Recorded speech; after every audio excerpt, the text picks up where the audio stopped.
এ দোকানদার, আমারে 2 packet chips দাও তো। বাজান গো, আমি আসলাম একটু সাহায্য লাগা।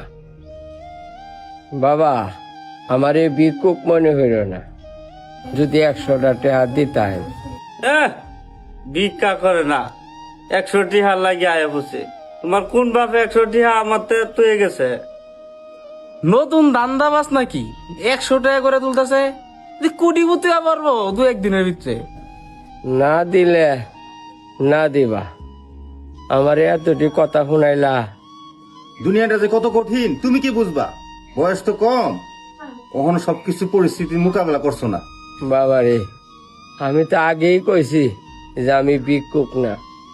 এই গাড়ি দেখেনতে নামলাম, এলাকাত নামছি না, শর্মে এ না 10টা দোকান করলে যদি প্রত্যেকটা দোকানদারে 100 করে টেহা দেয়, তাহলে 1000 টেহা হইব।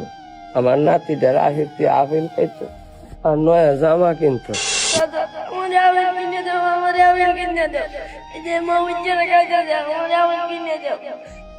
আর কত সুন্দর সুন্দর কাপড় কিনছে, আমাদের কিনে দাও দাদা।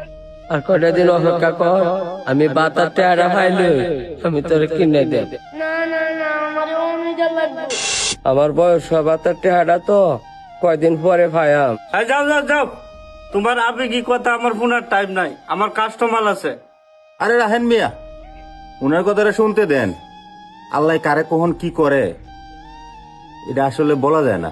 আরে ভাই, আপনি কি জানেন, এরকম দান ডাল আমরা দোকানে প্রতিদিন আই।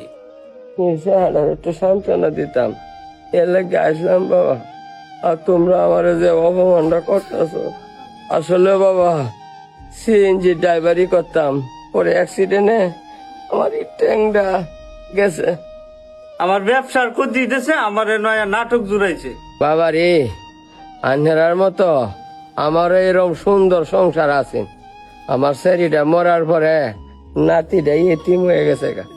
ওহন আমার লাগিয়া খুব চিন্তা করি না, এই নাতিটার লাগিয়া আমার সব চিন্তা। যাও যাও যাও।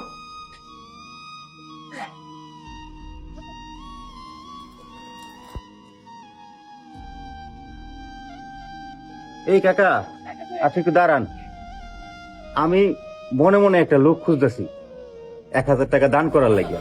আমার কাছে মনে হইতেছে আপনি সেই সঠিক মানুষটা। আপনারা যদি দান করি তাইলে আমার মনের উদ্দেশ্যটা পূরণ হইব। এই মিয়া, দান করলে মসজিদ আছে, মাদ্রাসা আছে, এতিমখানা আছে, এটানো দান করবে। এই বেটারে দিলে আপনার দানটা পুরোপুরি বিফলে যাইব। আচ্ছা কাকা, আপনার কত টাকা হইলে আপনি সমস্যাটার সমাধান হইব?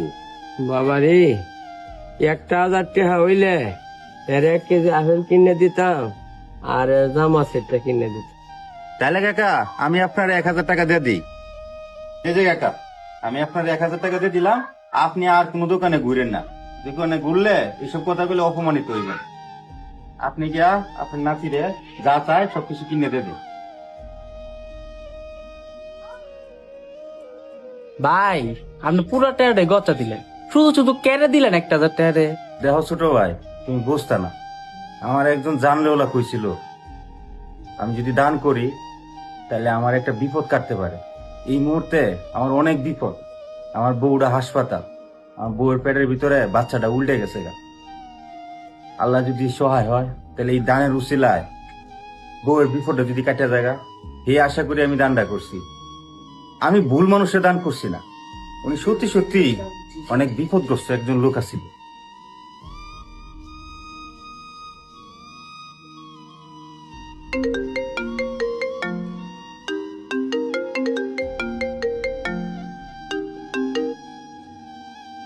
আসসালামু আলাইকুম। ওয়ালাইকুম আসসালাম। শোনো মিজান, ডাক্তার বলছে মৌমি এখন স্বাভাবিক হয়ে গেছে, বাচ্চার সমস্যাটা সমাধান হয়ে গেছে। কি বলেন ভাই? তুমি কিন্তু চিন্তা করো না। সত্যি?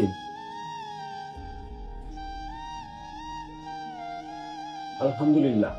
আল্লাহ তোমার দরবারে লাখো কোটি হাজার শুকরিয়া।